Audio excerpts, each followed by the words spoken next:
तुम्ही आत्ता बोलत होतात की जे तुमचं ज्ञान तुम्ही अभ्यासातनं घेतलं ते तुम्ही पुन्हा अपडेट करत गेलात.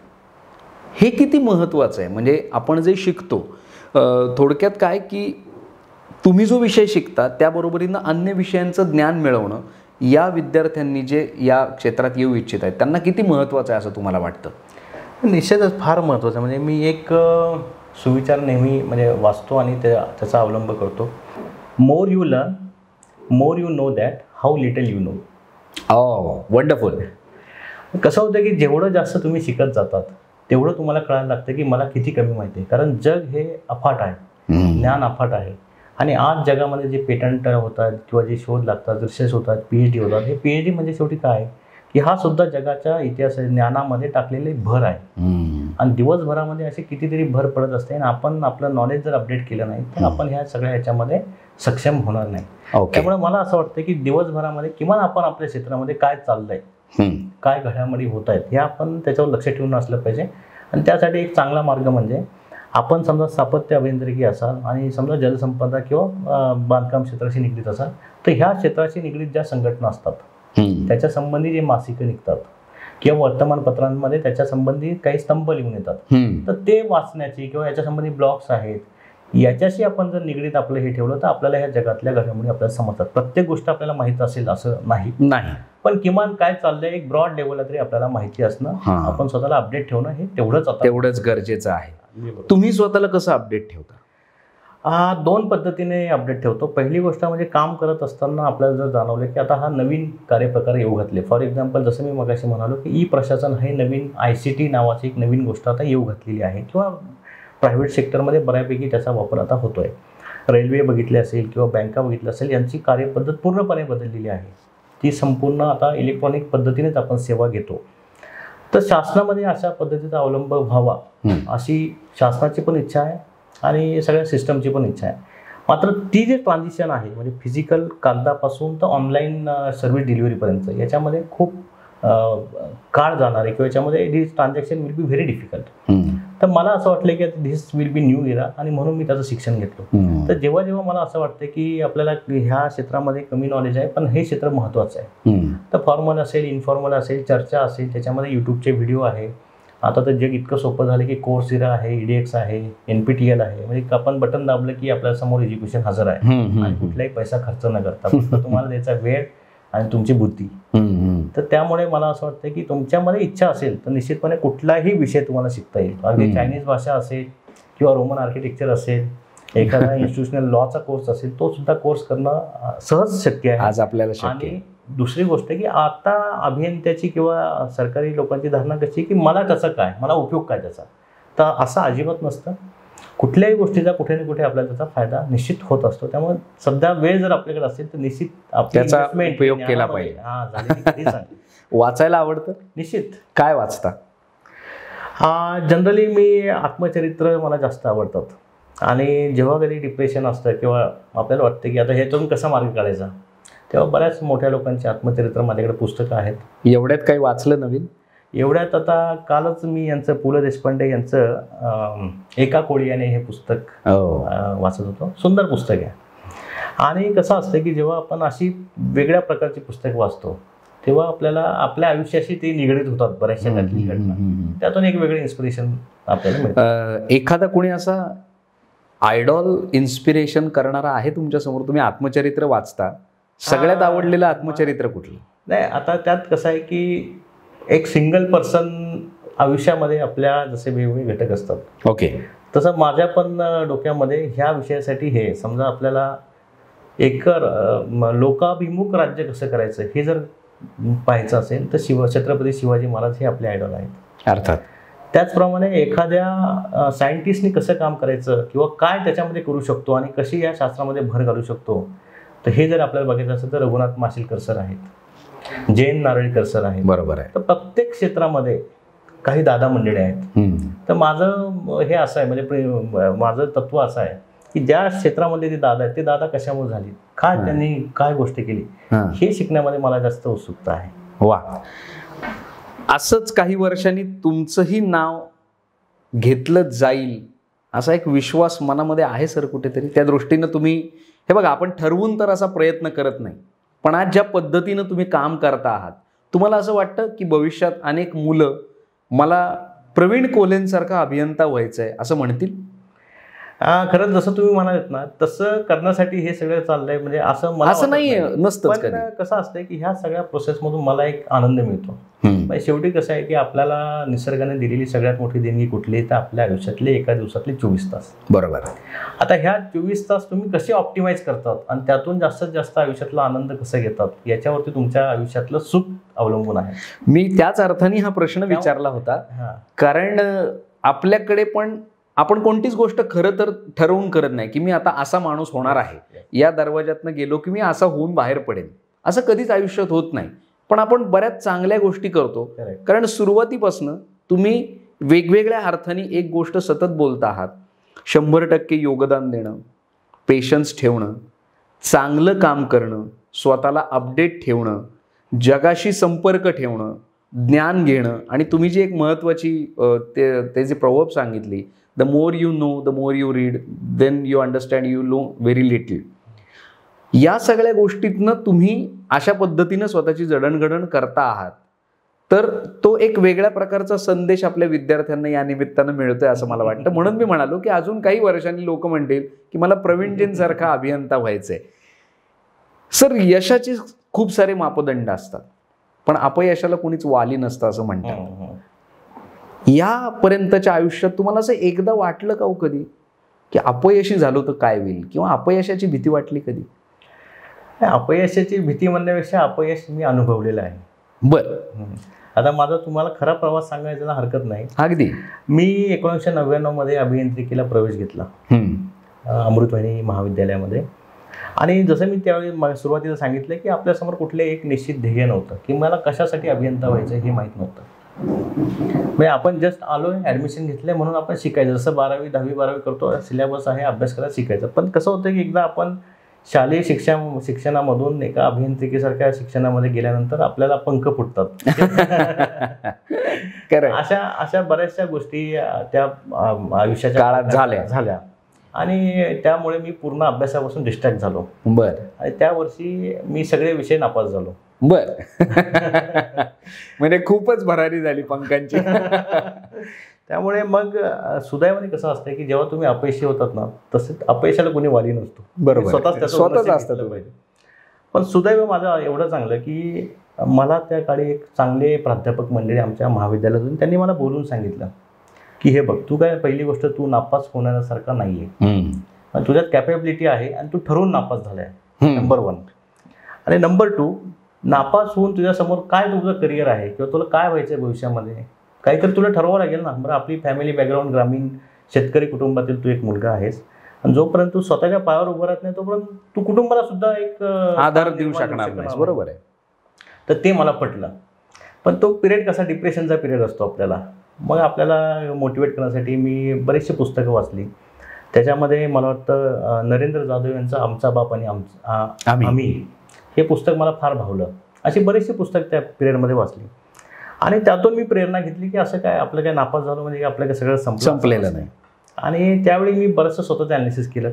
शिवखेरांचं यश तुमच्या हातात वाचलं. अशी बरीचशी पुस्तकं वाचली. त्यातलं जे मला लागू पडत होतं ते मी घेतलं आणि स्वतःचं एक ॲनालिसिस केलं की माझं व्यक्तिमत्व कसं आहे, माझ्यातले गुणदोष काय, स्वॅट ॲनालिसिस जे म्हणतो, करेक्ट, त्या पद्धतीने मी तयार केलं की माझ्यामधले चांगल्या गोष्टी ह्या, वाईट गोष्टी ह्या, कमतरता ह्या, आणि ह्या कशा ओव्हरकम करायच्या. शेवटी काही गोष्टी उपजत असतात. ठरवलं की मला हे चांगलं करायचं नाही, होऊ शकत नाही, ठीक आहे, त्या मिनिमम आपल्याला कशा ठेवता येतील.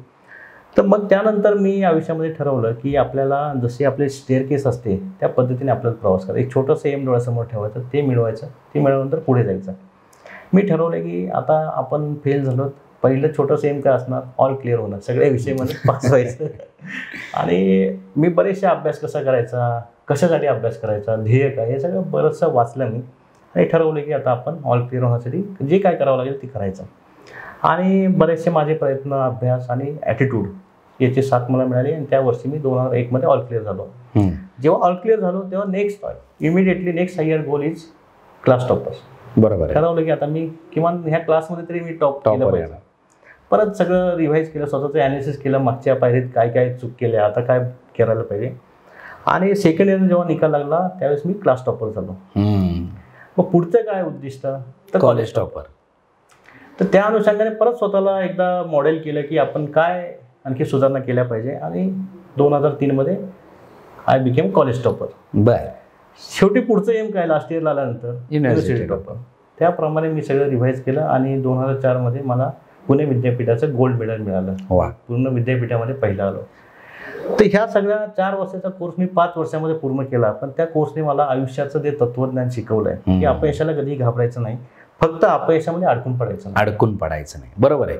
आणि तुम्ही एक मॅनेजमेंटचं खूप सुंदर तत्व आत्ता बोलता बोलता सांगितलं की छोटे छोटे गोल्स आपण डिसाईड केले पाहिजेत आणि ते अचीव्ह करण्यासाठी प्रयत्न केले पाहिजेत. म्हणजे काही जण खूप मोठा गोल ठेवतात, तिथपर्यंत गेलो नाही की घाबरतात.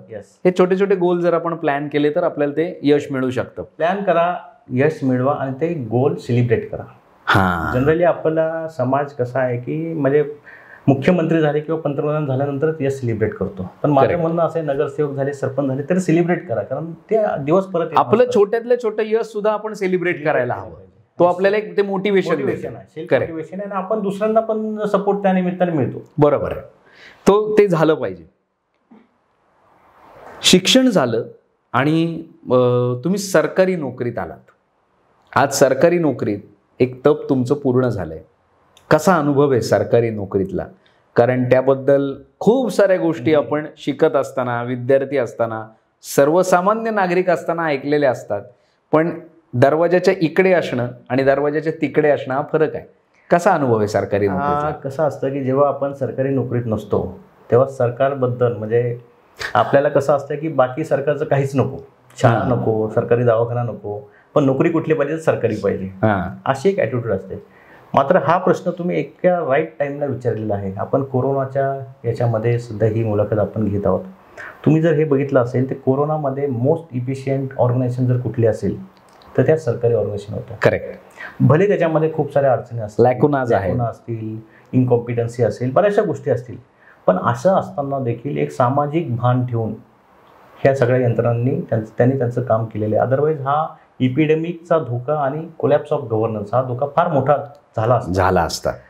तर जेव्हा आपण एक थर्ड पार्टी म्हणून किंवा एक नागरिक म्हणून सरकारकडे बघतो तेव्हा आपल्याला लॅकुनाज दिसतात. जेव्हा सरकारमध्ये येतो तेव्हा आपल्याला जाणवते की आपल्याला जी काम करायचं आहे ते काम करताना जसं प्रायव्हेट इंडस्ट्रीमध्ये कसं इथून इथं जायचं तर स्टेट लाईन मारून जाता येतं, तसे शासनात चालत नाही. शासनामध्ये तुमचं संविधान, तुमचे कायदे, नियम, कारण शेवटी आपलं हे काय म्हणताय की त्याच्यावर उभं आहे आपलं सगळं वेगवेगळ्या गोष्टींवर. त्यामुळे मला वाटलं हा सगळा ऑप्टिमम वे नो, तुम्हाला सगळे नियम पाळून आपल्याला जावं लागतं आणि याच्यामध्ये जो डिले होतो त्याच्यामुळे लोकांचं परसेप्शन बदलतं. पण मला तरी असं वाटतं की महाराष्ट्र राज्यामध्ये अत्यंत चांगली कामं याच्यामध्ये झालेली आहेत आणि याच्यामध्ये कित्येक अधिकारी हे उच्च पदस्थ अधिकारी असतील. म्हणजे सरकारी नोकरीत तुम्ही खुश आहात? हो, आय एम सॅटिस्फाईड. आणि तुम्हाला असं वाटतं की तुम्ही जे काही ठरवलं होतं ते तुम्हाला थोडं थोडं का होईना अचीव करता येते? कसं होतं की ज्या दिवशी मी सरकारी नोकरीत आलो तेव्हा मला माहीत नव्हते की आपला पुढचा प्रवास कसा होणार आहे. बरोबर आहे. त्यामुळे जी पहिली पोस्टिंग मिळत जाईल तेवढ्या पोस्टिंग पुरता मी विचार केला की ह्या माझ्या सध्याच्या ज्युरिडिक्शनमध्ये ज्या ज्या अडचणी आहेत किंवा जे प्रश्न आहेत त्याचे 100% प्रश्न सोडवणं मला शक्य आहे की माहीत नाही. क्रिटिकल प्रश्न आहेत, बॉटलनेक्स आहेत, ते जर सोडवण्याचा मी प्रयत्न केला तर निश्चित त्याचा फायदा आपल्याला मिळतो. त्यामुळे मला असं वाटतं की ही संपूर्ण जर्नी ही माझ्यासाठी एक समाधानाची आणि यशाची आहे. शेवटचे 2 प्रश्न विचारणार आहे सर मी तुम्हाला आता. पहिला प्रश्न आहे तो आपण खरं तर तुमचा हा सगळा इंटरव्ह्यू हा इटसेल्फ एक चांगल्या पद्धतीचं मार्गदर्शन मुलांना आपण करतोय, पण तरीसुद्धा या क्षेत्रात आज जी मुलं येत आहेत किंवा येऊ इच्छित आहेत, अभ्यास करतायत, त्यांच्यासाठी अभ्यास कसा करायचा आणि कशा पद्धतीनं तयार करायचं स्वतःला, यासाठी तुम्ही काय टिप्स त्यांना द्याल? पहिली गोष्ट तर मी तुम्हाला असं सांगेल की सगळ्यात प्रथम आपण आपल्या आयुष्याचं एक उद्दिष्ट लिहिलं पाहिजे. जसं प्रत्येक कंपनीला मिशन स्टेटमेंट असतं तसं मिशन स्टेटमेंट आपल्या लाईफला आपण लिहिलं पाहिजे. भले हे मिशन स्टेटमेंट तुम्ही तुमच्या स्वतःपुरतं जरी ठेवलं तरी चालेल, पण आपण स्वतःला कमिट केलं पाहिजे की माझ्या आयुष्यामध्ये पुढच्या 10 वर्षामध्ये 5 वर्षामध्ये ह्या गोष्टी मी करणार आहे आणि हे माझ्या आयुष्याचं ऑब्जेक्टिव्ह आहे. हे जर आपलं ठरलं असेल तर मग दुसरा प्रश्न येतो, हे मिशन तुम्ही अचीव्ह कसं करायचं. मग स्पर्धा परीक्षा हे जर तुमचं मीडियम असेल ते मिशन अचीव्ह करण्याचं, तर स्पर्धा परीक्षेचे टप्पे काय हे आपण समजून घेतले पाहिजे. मग याच्यामध्ये आधी प्राथमिक पूर्व परीक्षा आहे, मुख्य परीक्षा आहे, मुलाखत आहे, त्यानंतर मेडिकल टेस्ट आहे, नंतर जॉईनिंग आहे. तर ह्या प्रत्येक टप्प्यामध्ये जे काय एक्झामिनेशन होणार आहे त्याला क्वालिफाय करण्यासाठी आपण सक्षम आहोत का हे आपण तपासून घेतलं पाहिजे. ते झाल्यानंतर मग याचा सिलेबस काय आहे, मागच्या वर्षी विचारलेले प्रश्न काय आहेत, कुणाचं मार्गदर्शन याच्यामध्ये घेतलं पाहिजे, माझ्याकडे वेळ किती आहे, या सगळ्या अभ्यासाचं मी नियोजन कसं केलं पाहिजे. इतकं मायन्यूट प्लॅनिंग आपण केलं पाहिजे की जसं याच्यामध्ये आपल्या मॅनेजमेंटमध्ये आम्ही शिकतो की मॅनेजमेंटमध्ये 2 प्रकारचं मॅनेजमेंट असतं. एक आहे ट्रॅडिशनल प्रोजेक्ट मॅनेजमेंट आणि दुसरं आहे रिसर्च ओरिएंटेड मॅनेजमेंट, की जे ट्रॅडिशनल मॅनेजमेंट आहे ते आपण CPM मेथडने आपण त्याचं प्लॅनिंग करतो की आपल्याला माहिती आहे हे झाल्यानंतर हे झाल्यानंतर हे. पण जे मिसाईल बनवतात किंवा एखादं रॉकेट लॉन्चिंग करतात त्याच्यामध्ये आपल्याला माहीत नसतं की हे होईल की नाही. ट्रायल एरर असते. तर स्पर्धा परीक्षा हे देखील मला असं वाटतं की this is a trial error process. मग कसं आहे की एक ऑब्जेक्टिव्ह तुम्हाला अचीव्ह करण्यासाठी काय काय इनपुट लागतील, त्याची मेथोडॉलॉजी सगळी रेसिपी काय असेल, त्यातून तुम्हाला काय मिळवायचं आहे आणि ते मिळवल्यानंतर पुढचा टप्पा काय आहे. आणि हे सगळं ट्रायल एरर जेव्हा आपण याच्यामध्ये काम करत असतो तेव्हा बराचसा डिले होतो. आपण ठरवतो की हे सब्जेक्ट 4 दिवसात संपवायचा, संपत नाही. तर हे सगळं डायनॅमिक ठेवून आपण सगळं रिवाईज करणं आणि सगळ्यात महत्त्वाचं हे सगळं करत असताना आपण डिमोरलाइज होऊ नये म्हणून आपला मोरल आपण हाय ठेवण्यासाठी काहीतरी चांगली पुस्तकं वाचणे, एक चांगली संघ त्याच्यामध्ये असणे आणि स्वतःसमोर एक मोटिवेशन कुणीतरी ठेवणे हे मला वाटतं की म्हणजे छंद पण जोपासले पाहिजेत आपण, ते आपल्याला मोटिवेट करतात. या काळात खूप जणांनी त्याच्यामुळे फायदा झाल्याचं नोंदवलेलं पण आहे. आणि आता शेवटचा प्रश्न, अभ्यासाच्या टिप्स झाल्या, तुमचा प्रवास आम्ही ऐकला, हे सगळं करत असताना तुम्ही तुमच्या आजवरच्या या सगळ्या प्रवासामध्ये कुठल्या गोष्टींना फॉलो करत आज या पदापर्यंत पोहोचला आहात असं तुम्हाला वाटतं आणि या निमित्तानं तुम्ही आमच्या विद्यार्थ्यांना काय संदेश द्याल? मला असं वाटतं की पहिली गोष्ट म्हणजे एखादी गोष्ट करायची आहे ती आपण करायचा निर्णय घेणे. बऱ्याचदा निर्णय न घेणे हीच एक कमतरता आपल्यामध्ये असते. म्हणजे बरेचसे दिवस आपले MPSCची तयारी करू की नको करू की याच्यापेक्षा वेगळा जॉब घेऊ याच्या डिलेमामध्ये जातो. बरोबर. माझं म्हणणं निर्णय चुकत असेल तर चुकू द्या, पण निर्णय घ्या. नंबर 1. नंबर 2, हा निर्णय घेतल्यानंतर कधी त्याच्याबद्दल रिग्रेट वाटू देऊ नका. कारण शेवटी आपलं आयुष्य आहे, त्याच्यामध्ये चांगले निर्णय देखील आपल्याला चांगले शिकवतात, वाईट निर्णय देखील आपल्याला जास्त चांगले शिकवतात. फक्त त्यातून आपण काय कॅच करतो हे जास्त महत्त्वाचं आहे. आणि नंबर 3 आणि शेवटची गोष्ट की आपल्यामध्ये संयम असणं अत्यंत आवश्यक आहे. एखाद्या परीक्षेमध्ये आपल्याला अपयश जरी आलं किंवा आपल्याला जशी पाहिजे तशी पोस्ट मिळाली नसेल आणि आयुष्यामध्ये हे केवळ MPSCमध्ये एकदा क्वालिफाय होऊन त्या पदावर येणं ही जस्ट आपल्या आयुष्याची सुरुवात आहे. खरी परीक्षा त्याच्या पुढे आहे. डिपार्टमेंटमध्ये जेव्हा तुम्ही जॉब कराल तेव्हा तुमची रोज परीक्षा होणार आहे. तर आपण त्याला सक्षम आहोत का या सगळ्या प्रेशरला आणि या सगळ्या वातावरणाला तोंड देण्यासाठी, हे मला वाटतं जास्त महत्त्वाचं आहे. आणि त्यामुळे यश मिळेल की नाही हे याचा विचार न करता जेवढी आपली कॅपेबिलिटी आहे, जेवढी आपण सक्षम आहोत तेवढं इफर्ट आपण दिले पाहिजे आणि यश द्यायचे की नाही हे समोरच्यावर आपण सोडलं पाहिजे. म्हणजे थोडक्यात कर्मण्येव अधिकार असते मा फलेषु कदाचन. करेक्ट आहे सर. खूपच सहज तुम्ही तुमचा सगळा प्रवासाचा आमच्यासमोर मांडलात आणि खूप महत्त्वाच्या गोष्टी आमच्या विद्यार्थ्यांना सांगितल्यात. अगदी सारांश काढायचा झाला तर maintain your attitude, be positive आणि सगळ्यात महत्त्वाचं बी पेशंट अँड काम. म्हणजे शांत राहा तरच तुम्हाला यश मिळणार आहे. ठरवलंय ते मिळवण्यासाठी सगळं काही करा, त्याच्यासाठी 100% प्रयत्न करा. हेच मला वाटतं प्रवीणजींनी सांगितलं. सर तुम्ही आलात, इन्फिनिटी अकॅडमीच्या या खास कार्यक्रमामध्ये तुम्ही आमच्याशी संवाद साधलात आणि खूप सुंदर टिप्स दिल्यात, त्याबद्दल तुमचे मनापासून आभार. सर्वांना शुभेच्छा. धन्यवाद. धन्यवाद.